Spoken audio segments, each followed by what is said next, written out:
lewat WA bahwa mau enggak Pak Kapolri jadi Menteri Kepolisian. Dalam hal ini saya tegaskan bahwa di hadapan bapak-bapak dan ibu-ibu sekalian dan seluruh jajaran bahwa saya menolak polisi di bawah kementerian.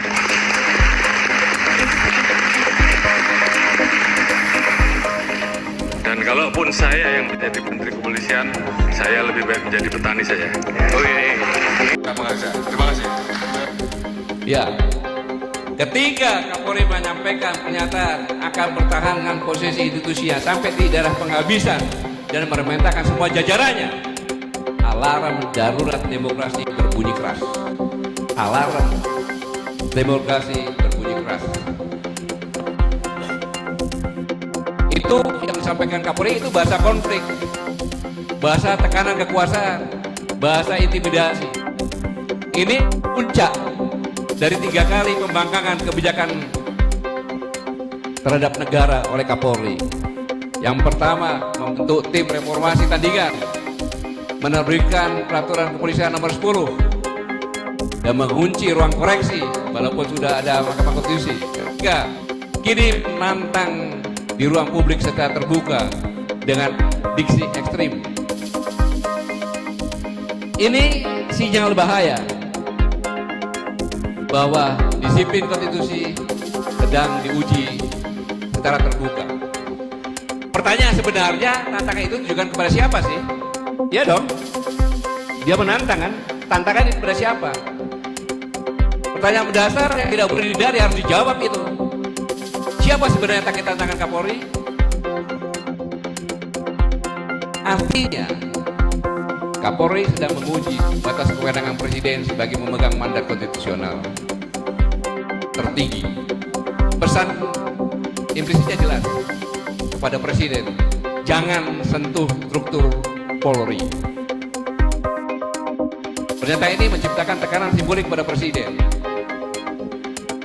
Dan ini saya sampaikan, saya lulusan Akademi Militer, sedikit juga sama-sama pernah di Akademi Militer. Sebagai seorang Kapolri, pernyataan ini, pembangkangan ini merusak institusi Polri yang sama-sama kita cintai oleh satu orang yang namanya Sulistyo Sigit. Saya katakan di sini bahwa saudara Jenderal Polisi Sulistyo Sigit tidak beretika, bahkan cenderung kurang ajar. Tidak pada tempatnya seorang Kapolri bicara seperti itu. Dia kira, Sigit kira Pak Prabowo itu boneka yang bisa timang-timang, tidak punya mata, hanya gambar mata, tidak punya telinga, tidak punya mulut, semaunya dia berbuat. Kurang ajar ini namanya.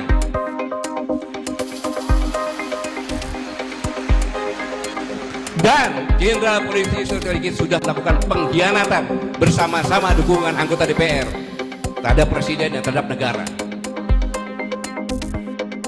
Ini luar biasa. Tapi saya peringatkan Jenderal Polisi Sulistyo Sigit, Kapolri, kasihanilah polisi-polisi seniormu yang sudah mengukir baik mulai dari Pak Hugeng dengan sebelum Pak Sigit. Ini pun Menteri Dalam Negeri pun mengatakan, saya tidak mau polisi di bawah kementerian. Siapa dia? Cuma Menteri Dalam Negeri, ngapain bicara seperti itu? Siapa pimpinan dia? Harusnya sadar dong, apakah kelakuannya seperti itu?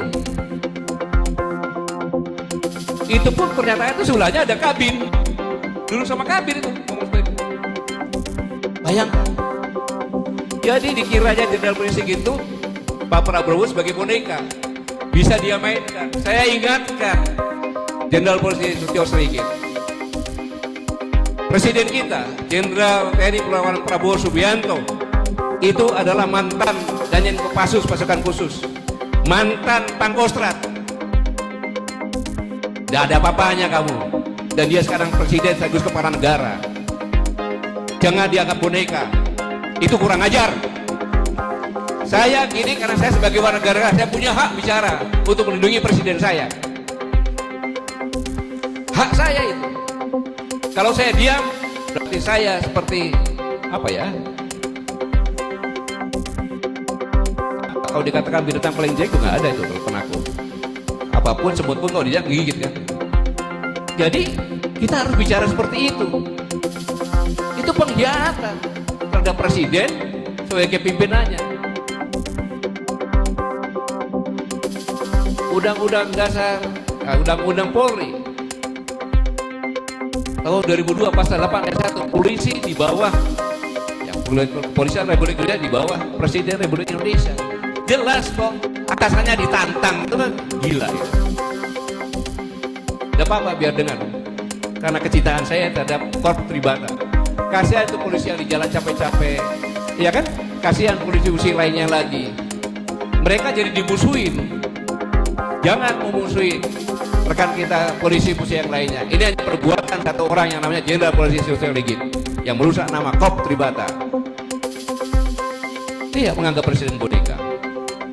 Lalu pertanyaannya kita lihat aja. Kalau tidak ada perubahan, berarti silakan analisa sendiri. Ya boneka beneran kan gitu. Tapi saya yakin beliau seorang patriot. Beliau orang yang tahu etika. Beliau orang yang sangat menghormati senior. Apa pangkatnya senior? Kalau lihat pasti dia samperin dan dia salamin.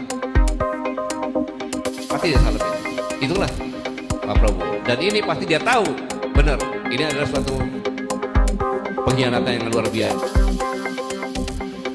Jadi saudara-saudara sekalian, ketika satu institusi merasa kebal, lahirlah negara dalam negara. Itu bukan stabilitas, itu bom waktu kekuasaan. Negara kuat bukan aparatnya keras, tetapi karena kontrol sipil yang tegas. Saya ulangi, karena kontrol sipil yang tegas. Jika negara terus diam, bencana mengintai. Karena diam berarti arogansi aparat dilegalkan, supremasi sipil dimakamkan, intimidasi dinormalkan, kepercayaan publik runtuh, ledakan sosial tinggal menunggu waktu. Ledakan sosial tinggal menunggu waktu. Saya mengingatkan seperti ini agar tidak terjadi ledakan sosial. Ingat, negara tidak akan runtuh oleh kudeta mendadak. Negara runtuh oleh ketakutan yang dibiarkan tumbuh. Negara harus memilih, menegakkan supremasi sipil sekarang atau membiarkan aparat membangun kekuasaan paralel. Jika negara kalah hari ini, rakyat yang akan membayar mahal esok hari. Jadi, saudara-saudaraku gengsi, kalau Anda diam, ya itu. Saya masih berapa menit ya?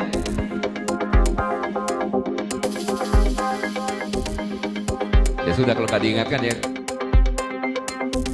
Ini presiden disinilah berada di persimpangan jalan.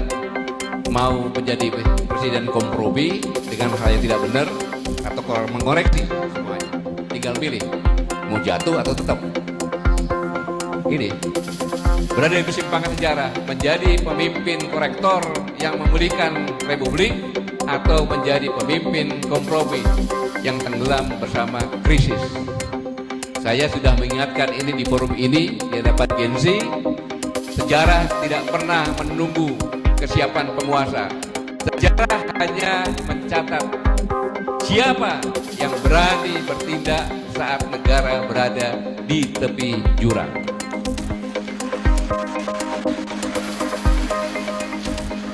Ingat,